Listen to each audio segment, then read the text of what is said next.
Hello students, Hindi Gurukul channel आपका हार्दिक स्वागत करता है। इस वीडियो में प्रस्तुत है कक्षा 12वीं हिंदी कोर की पुस्तक वितान का तीसरा पाठ अतीत में दबे पांव, जिसके लेखक हैं ओम थानवी जी। वीडियो आरंभ करने से पहले मेरा आपसे निवेदन है कि इस वीडियो को लाइक करें, दोस्तों के साथ शेयर करें और अगर अभी तक चैनल सब्सक्राइब नहीं किया तो जरूर सब्सक्राइब करें। इस वीडियो के बाद आपको इस पाठ से संबंधित प्रश्नोत्तर की वीडियो भी मिलेगी, तो ध्यान रखें और हमारे साथ जुड़े रहें। चलिए आगे हम शुरू करते हैं। अतीत में दबे पांव नामक यात्रा वृत्तांत में लेखक ने पाकिस्तान के सिंध प्रांत में स्थित सिंधु घाटी सभ्यता के एक महत्वपूर्ण स्थल मोहनजोदड़ो की अपनी यात्रा का सजीव वर्णन किया है। लेखक इस स्थान पर गए और उन्होंने वहां पर जैसा महसूस किया, जो उन्हें अनुभव हुआ, उसी का चित्रण उन्होंने इस पाठ में किया है। सिंधु घाटी सभ्यता को लगभग 5000 साल पुरानी सभ्यता माना जाता है। इसमें दो सभ्यताएं, एक हड़प्पा सभ्यता जो पंजाब प्रांत में है और मोहनजोदड़ो जो इस समय पाकिस्तान के सिंध प्रांत में स्थित है। ये दो सभ्यताएं प्रमुख हैं। इस तरह से मोहनजोदड़ो और हड़प्पा दुनिया के दो सबसे पुराने नियोजित शहर माने जाते हैं। हड़प्पा के ज्यादातर साक्ष्य रेल लाइन बिछने के कारण विकास की भेंट चढ़ गए और उनके बारे में ज्यादा खोज भी नहीं हो सकी। खुदाई में कुछ इतना नहीं मिला है, लेकिन मोहनजोदड़ो के बारे में काफी कुछ देखने को मिला। काफी हमें वहां से खुदाई में सामान प्राप्त हुआ है, तो इस पाठ में हम उसी के बारे में समझने वाले हैं। सिंधु घाटी सभ्यता को विश्व की सबसे पुरानी सुनियोजित नगरीय सभ्यता माना जाता है। मोहनजोदड़ो का अर्थ है मुर्दों का टीला। यह उस समय की ताम्रकालीन मतलब तांबे के काल की सभ्यता का सबसे बड़ा शहर था, जो करीब 200 हेक्टेयर क्षेत्र में फैला हुआ था और जिसकी आबादी लगभग 85,000 रही होगी। यहाँ बहुत बड़ी संख्या में इमारतें, सड़कें, धातु व पत्थर की मूर्तियां, चाक पर बने चित्रित भांडे यानी कि बर्तन, मोहरें, स्टैम्प्स यानी साजो सामान और खिलौने आदि मिले। ऐसा माना जाता है कि अपने समय में मोहनजोदड़ो घाटी की सभ्यता का केंद्र अर्थात राजधानी रही होगी, यानी सिंधु घाटी की सभ्यता का केंद्र रहा होगा ये प्रांत, ये शहर। आज भी इस आदिम शहर की सड़कों और गलियों में सैर की जा सकती है। यानी कहने का तात्पर्य यह है कि अब तो काफी खंडहर है वहां पर, लेकिन फिर भी अभी भी गलियां और सड़कें हैं वहां पर, जो हमें उस समय की याद दिलाती हैं। ये बताती हैं कि यहाँ पर भी शहर था, कभी लोग रहते थे यहाँ पर भी। आज भी वहां के टूटे घरों की रसोइयों में गंध महसूस की जा सकती है।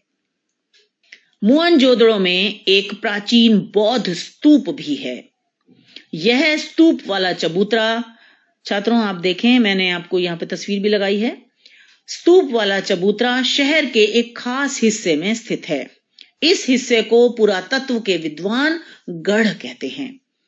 इस चबूतरे पर बौद्ध भिक्षुओं के कमरे भी हैं। लेखक इसे नागर भारत का सबसे पुराना लैंडस्केप मानते हैं। चार दीवारी के भीतर ऐतिहासिक शहरों के सत्ता केंद्र होते थे, यानी कि जहां से शासन चलता था, उस सत्ता केंद्र उसके अंदर चार दीवारी में होते थे। तो चाहे वो राज सत्ता रही हो या फिर धर्म सत्ता, यानी चाहे वो राजा का शासन चलता हो वहां से या धर्माचार्यों का शासन चलता हो। और जो शहर का दूसरा हिस्सा होता था, बाकी शहर होता था, उसे गढ़ से कुछ दूर बसाया जाता था, वहां पर और लोग रहते थे। मतलब जो एडमिनिस्ट्रेशन था वो चार दीवारी के अंदर होता था और बाकी जो पूरा शहर है वो थोड़ा दूर होता था। और ये लगता है, ऐसा प्रतीत होता है कि ये जो परंपरा है वो आज भी हम देखते हैं। कई जगहों पर हम देखते हैं कि जो एडमिन ब्लॉक होता है वो अलग होता है और बाकी बिल्डिंग जो होती है वो अलग होती है। तो शायद ऐसा समझा जाता है कि ये जो तरीका है, ये जो बिल्डिंग बनाने का तरीका है या रहन सहन का जो नियोजन का तरीका है, ये मोहनजोदड़ो ने ही हमें दिखाया है। चबूतरे के पीछे प्रशासनिक इमारतें, सभा भवन, ज्ञानशाला और कोठार हैं। मोहनजोदड़ो शहर टीलों पर बसाया गया है। ये टीले प्राकृतिक नहीं हैं, मतलब नेचर ने इन टीलों को नहीं बनाया, उनका निर्माण नहीं किया, बल्कि छोटे छोटे मानव निर्मित टीले हैं, यानी इंसानों ने ये टीले बनाए हैं, खुद बनाए हैं, जो कच्ची पक्की ईंटों के बने हुए हैं, जिन्हें देखकर पता चलता है ये कच्ची पक्की ईंटें हैं। ऐसा सिंधु नदी के बाढ़ के पानी के प्रकोप से बचने के लिए किया गया था। मतलब लोगों ने इस तरह से जमीन को ऊपर उठा दिया, टीले बना दिए। वो इसलिए किया ताकि शहर को कोई नुकसान न हो। जब सिंधु नदी में बाढ़ आए तो उसका पानी इस तरफ आकर शहर को तहस नहस न कर दे, इसलिए ये प्रबंध किया गया। मोहनजोदड़ो शहर की संरचना नगर नियोजन का अनूठा प्रमाण है। यहाँ की अधिकतर सड़कें सीधी हैं या फिर आड़ी हैं। आज के वास्तुकार इसे ग्रिड प्लान कहते हैं। वर्तमान में हम देखते हैं बड़े बड़े शहरों में सेक्टर हैं, उसमें मार्क किया हुआ है, उनमें कॉलोनियां बनी हुई हैं, तो वो आड़ा सीधा नियोजन हमें इस प्रकार ही देखने को मिलता है जैसा हमें मोहनजोदड़ो के समय खुदाई में मिला है। तो ऐसा प्रतीत होता है कि ये भी हमने वहीं से सीखा है। और लेखक आगे कहते हैं कि इस समय यानी वर्तमान में, आज के समय में चंडीगढ़ में, इस्लामाबाद और ब्रासीलिया इसी आधार पर बसे हुए हैं। ये शहर इसी आधार पर बनाए गए हैं। यहाँ पर कॉलोनियां, सेक्टर का निर्माण इसी आधार पर ग्रिड प्लान पर किया गया है। मोहनजोदड़ो शहर में जो स्तूप मिला है उसके चबूतरे के गढ़ के पीछे उच्च वर्ग की बस्ती है, यानी जहां पर रईस लोग, धनी वर्ग रहता था। इस बस्ती के पीछे 5 किलोमीटर दूर सिंध नदी बहती है। अगर इन उच्च वर्गीय बस्ती से दक्षिण की तरफ नजर दौड़ाएं तो दूर तक खंडहर, टूटे फूटे घर दिखाई पड़ते हैं। इसका कहने का मतलब क्या है? वो ये है कि जो उच्च वर्ग की बस्ती है उससे थोड़ी दूरी पर टूटे फूटे घर कुछ नजर आते हैं, दिखाई देते हैं खंडहर से। कहा जाए अच्छी क्वालिटी के नहीं हैं, अच्छे गुण के नहीं हैं, है ना। और ऐसा प्रतीत होता है कि शायद ये कारीगरों के घर रहे होंगे, चूंकि निम्न वर्ग के घर इतनी मजबूत सामग्री के नहीं बने होंगे, है ना। इसी वजह से उनके अवशेष भी अब हमें नहीं मिलते हैं। नगर में एक 40 फुट लंबा और 25 फुट चौड़ा और 7 फुट गहरा महाकुंड भी है। इसकी दीवारें पक्की ईंटों की बनी हुई हैं। इसके पास ही 8 स्नानागार हैं, यानी इसके निकट ही स्नानागार यानी बाथरूम्स हैं। जल कुंड में गंदा पानी ना जाए इसकी भी व्यवस्था की गई है, यानी साफ सफाई का विशेष ध्यान रखा गया है। और हम देखते हैं कि कुंड के तल में पक्की ईंटों का जमाव है, पक्की ईंटें लगी हुई हैं ताकि कुंड का पानी रिस ना सके और जो अशुद्ध पानी है वो भी कुंड में न आ सके। इसका पूरी तरह से उन्होंने प्रबंध किया हुआ था, ऐसा प्रतीत होता है इसको देखने से। महाकुंड के बीचों बीच खुला बड़ा दालान है, 3 तरफ बरामदे हैं और धार्मिक अनुष्ठानों में ज्ञानशालाएं सटी हुई होती थीं। उस नजरिए से इस जगह को कॉलेज ऑफ प्रीस माना जा सकता है। दक्षिण में उसके एक और ऐसी टूटी फूटी सी इमारत है जिसमें 20 खंभों वाला एक बड़ा हॉल है। ऐसा अंदाजा लगाया जा रहा है कि ये या तो सभा भवन रहा होगा, है ना, जहां पर लोग सभा करते होंगे, या शायद सचिवालय हो, सेक्रेटरीट हो, या फिर कोई सामुदायिक केंद्र रहा होगा, यानी कम्युनिटी सेंटर रहा होगा जहां पर बहुत सारे लोगों की गैदरिंग होती होगी। ऐसा माना जा सकता है उसकी बनावट देखकर। कुंड में भरने के लिए पास ही एक कुआं है, उसके निकट एक कुआं भी हमें नजर आता है। कुंड से पानी बाहर निकालने के लिए नालियां बनी हुई हैं। ये नालियां पक्की ईंटों से बनी हैं और ईंटों से ढकी हुई भी हैं। मतलब गंदे पानी की निकासी के लिए भी बहुत व्यवस्थित तरीके से नियोजन किया गया, उनको ढका गया है जिससे गंदगी ना फैले, साफ सफाई रहे। पुरातात्विक वैज्ञानिकों का मानना है कि पानी निकासी का ऐसा सुव्यवस्थित बंदोबस्त, इंतजाम इससे पहले इतिहास में दूसरा नहीं मिलता है। महाकुंड के बाद लेखक ने गढ़ की परिक्रमा की। कुंड के दूसरी तरफ विशाल कोठार है और जो अनाज कर के रूप में लाया जाता होगा उसे यहां जमा किया जाता होगा। इसको देखकर ऐसा प्रतीत होता है। इसके अलावा यहां 700 कुएं और कई तालाब भी मिले हैं जो पक्की ईंटों से बने हैं। यह संसार की पहली सभ्यता है जिसने कुएं खोदकर भूमि जल निकाला। इसलिए सिंधु घाटी सभ्यता को जल संस्कृति भी कहते हैं। यहां के लोग व्यापार करते थे। इन्हीं लोगों ने दुनिया को श्रेष्ठ खेती यानी उन्नत खेती करना सिखाया।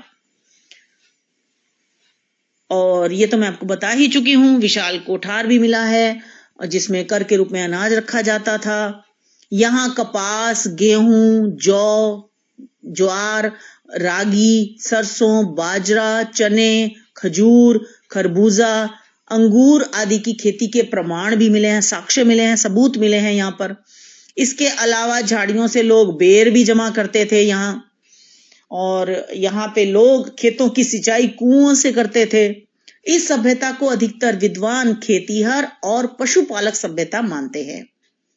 यहाँ लोहा नहीं पाया गया, लेकिन पत्थर सिंध प्रांत से और तांबा राजस्थान से लाया गया और उसके इस्तेमाल से कृषि के औजार बनाए गए होंगे, ऐसे सबूत भी मिले हैं। दुनिया का दूसरे नंबर का सबसे प्राचीन और उम्दा किस्म का यानी बहुत अच्छी किस्म का कपड़ा, बहुत अच्छी क्वालिटी का कपड़ा, सूती कपड़ा यहीं से प्राप्त हुआ है।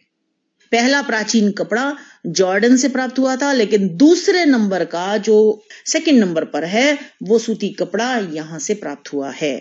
और ऐसे सबूत भी में यहां पर मिले हैं कि यहां रंगाई भी होती होगी। रंगरेज का कारखाना भी यहां पर मिला है। जमीन में गड्ढे बने हुए हैं जिससे देखकर पता चलता है कि यहाँ पर रंगाई भी होती होगी। और लेखक एक और बात हमें बताते हैं कि मोहनजोदड़ो के सभी खंडहरों को खुदाई कराने वाले पुरातत्ववेताओं का संक्षिप्त नाम दे दिया गया है।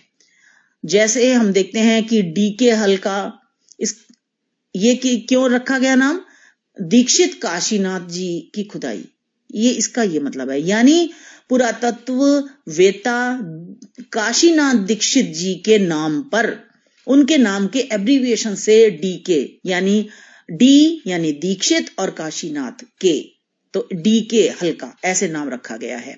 उनके नाम पर यहाँ 2 हल्के हैं। डीके क्षेत्र दोनों बस्तियों में सबसे महत्वपूर्ण है। शहर की नियोजन व्यवस्था बहुत सुंदर है। यहाँ के सभी घर पक्की ईंटों और लकड़ी से बनाए गए हैं जिनकी दीवारें काफी मोटी हैं। शायद 2 मंजिले घर बनाने के लिए ऐसा किया गया हो। घर के दरवाजे मुख्य सड़क की ओर न खुलकर पीछे की तरफ खुलते हैं। मतलब कोई भी किसी भी घर का दरवाजा जो शहर की जो मेन रोड है, मुख्य सड़क है, उस तरफ नहीं खुलता, बल्कि हर घर की पीठ है उस तरफ, मुख्य सड़क की तरफ। पहले दरवाजे उधर अंदर गली में खुलते हैं, फिर वो गली एक अंदर बड़ी सी गली है, फिर उसके बाद वो मुख्य सड़क की ओर जाती है। तो मोहनजोदड़ो में बैलगाड़ी होने के भी प्रमाण मिले हैं। शायद इस सड़क पर 2 बैलगाड़ियां एक साथ आसानी से आ जा सकती हैं, है ना। यहाँ के लोगों को जल निकासी की भी अच्छी जानकारी थी। हर घर में जल निकासी की बहुत ही उत्तम व्यवस्था हमें देखने को मिली। जल निकासी के लिए नालियां बनाई गई हैं और जो ढकी हुई हैं जिससे गंदगी ना फैले, साफ सुथरा सब कुछ रहे, बीमारी ना फैले। तो इस तरह से ये लोग स्वास्थ्य के प्रति भी जागरूक रहे, है ना। शहर के बीचों बीच एक 33 फुट चौड़ी लंबी सड़क है। मोहनजोदड़ो की बड़ी बस्ती में उच्च वर्ग यानी जो अमीरों की बस्ती है उसमें घर की दीवारें ऊंची और मोटी हैं। मोटी दीवार से यह अर्थ लगाया जा सकता है कि यह 2 मंजिला घर होगा। इन घरों की एक प्रमुख बात यह भी है कि सामने की दीवार में केवल प्रवेश द्वार है, कोई खिड़की नहीं है। यानी जहां पर घर की एंट्रेंस है, जहां से घर के अंदर दाखिल होते हैं, वहां पर कोई खिड़की नहीं है, केवल द्वार दरवाजा ही लगाया गया होगा। ऊपर की मंजिल में खिड़कियां हैं। कुछ बहुत बड़े घर भी हैं। शायद इनमें कुछ लघु उद्योग धंधे होते होंगे, लोग करते होंगे, कुछ कारखाने होंगे वहां पर। ये सभी छोटे बड़े घर एक लाइन में हैं। अधिकतर घर लगभग 30 बाय 30 फुट के हैं और सभी घरों की जो वास्तुकला है वो लगभग एक समान है। एक बहुत बड़ा घर भी देखने में आया है, खुदाई में मिला है, जिसमें 2 आंगन और 20 कमरे हैं। इस घर को मुखिया का घर हम मान सकते हैं, क्योंकि सबसे बड़ा है तो इसका मतलब वो मुखिया का एक घर रहा होगा। घरों की खुदाई से एक दाढ़ी वाले याजक नरेश और एक प्रसिद्ध नर्तकी की मूर्तियां भी मिली हैं। नर्तकी की मूर्ति अब दिल्ली के राष्ट्रीय संग्रहालय में रखी हुई है। यहीं पर एक बड़ा घर भी है, जिसे उपासना केंद्र भी समझा जा सकता है, जहां पर पूजा स्थल होता होगा, पूजा करते होंगे लोग। इसमें आमने सामने की 2 चौड़ी सीढ़ियां ऊपर की मंजिल की ओर जाती हैं। ऊपर की मंजिल तो अब बिल्कुल खंडर बन चुकी है। नगर के पश्चिम में एक रंगरेज का कारखाना भी मिला है, जैसे कि मैंने पहले भी बताया आपको। जमीन में कुछ ऐसे गोल गड्ढे बने हुए हैं, तो उससे प्रतीत होता है। घरों के बाहर कुछ कुएं भी मिले हैं, जो सामूहिक प्रयोग के लिए होंगे। जब घरों के बाहर कुएं हैं तो इसका मतलब जो लोग रहते हैं वो बहुत सारे लोग एक ही कुएं को इस्तेमाल करते होंगे। उनमें कोई ऐसी कुछ ऐसा भेदभाव नहीं करते होंगे। कुछ टीलों पर बस्तियां हैं, छोटे टीले हैं, वहां पर बस्तियां हैं। इन बस्तियों को नीचा नगर कहकर पुकारा जाता है ना। छोटे टीलों पर छोटी छोटी बस्तियां हैं, बहुत ज्यादा मजबूत सामग्री से नहीं बने हैं ये, तो इनको नीचा नगर कहकर पुकारा जाता है। यहाँ के घरों में टहलते हुए लेखक के जहन में राजस्थान के जैसलमेर के मुहाने पर बसे पीले पत्थरों के खूबसूरत गांव कुलधरा की याद ताजा हो आई, क्योंकि राजस्थान और सिंध गुजरात की दृश्यावली एक सी है। क्योंकि राजस्थान में भी जिस तरह के मकान जिस तरह के नजर आ रहे थे, देखे लेखक ने देखे और पहले, है ना, तो उसको वो याद आ गई। अब जब वे सिंध प्रांत में यहाँ पर देख रहे हैं तो दोनों एक समान लगे उसे। इस खूबसूरत गांव कुलधरा में घर तो हैं, परंतु घरों में लोग नहीं रहते। कहा जाता है कोई 150 साल पहले राजा के साथ उनकी कुछ अनबन हो गई, तो गांव के स्वाभिमानी जो लोग थे वो रातों रात अपना घर बार छोड़कर चले गए थे। बाद में आस पड़ोस के गांवों के लोगों ने इन घरों के दरवाजे खिड़कियां उठा ली, है ना। अब ये घर खंडहर में परिवर्तित हो गए हैं, परंतु ढहे नहीं, अर्थात नष्ट नहीं हुए। इन घरों की खिड़कियों, दरवाजों और दीवारों को देखकर ऐसा प्रतीत होता है जैसे कल की ही बात हो। ऐसा लगता है कि सुबह गए लोग शाम को शायद वापस लौट आए। फिर लेखक अजायब घर देखने गए। वहां उन्होंने काला पड़ गया गेहूं, तांबे और कांसे के बर्तन, तांबा यानी कॉपर के और कांसा यानी ब्रॉन्ज के बर्तन देखे, मोहरे, वाद्य यानी बजाने वाले यंत्र, जैसे है ना जो संगीत के जो यंत्र होते हैं बजाए जाते हैं, चाक पर बने विशाल मृदभांड माने मिट्टी के बर्तन, उन पर चित्रित काले भूरे चित्र, चौपड़ की गोटियां, दिए, माप तौल पत्थर, है ना, तौलने वाले बाट वगैरह, तांबे का आईना, मिट्टी की बैलगाड़ी और दूसरे खिलौने, 2 पाटन वाली चक्की, कंघी, मिट्टी के कंगन, रंग बिरंगे पत्थरों के मनकों वाले हार और पत्थर के औजार देखे। और लेखक ने जब ये सब चीज देखी तो उन्होंने देखा कि वहां उन्हें औजार तो मिले, लेकिन हथियार कोई उन्होंने अजायब घर में भी नहीं देखा। वहां तैनात नवाज अली जो अजायब घर की रखवाली करता था, उसने बताया कि लेखक को कि सोने के कुछ गहने भी पहले यहाँ पर रखे गए थे, परंतु वे चोरी हो गए। सिंधु घाटी सभ्यता में न तो कोई भव्य राजमहल मिला, है ना, कोई ऐसा राजा का महल मिला हो बहुत ही जिसको कहें आलीशान ऐसा, और ना ही कोई भव्य मंदिर या पिरामिड मिला। इस संस्कृति की खास बात यह थी कि यहाँ पर किसी तरह की कोई भव्यता, कोई आडंबर, कोई दिखावा हमें दिखाई नहीं देता है।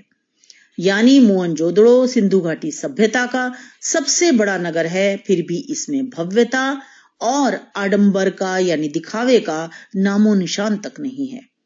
यहाँ के लोगों में कला का महत्व ज्यादा था, वे कला प्रिय थे लोग। मोहनजोदड़ो के नरेश के सिर पर जो मुकुट है, शायद उससे छोटे सिर पेंच की कल्पना भी नहीं की जा सकती।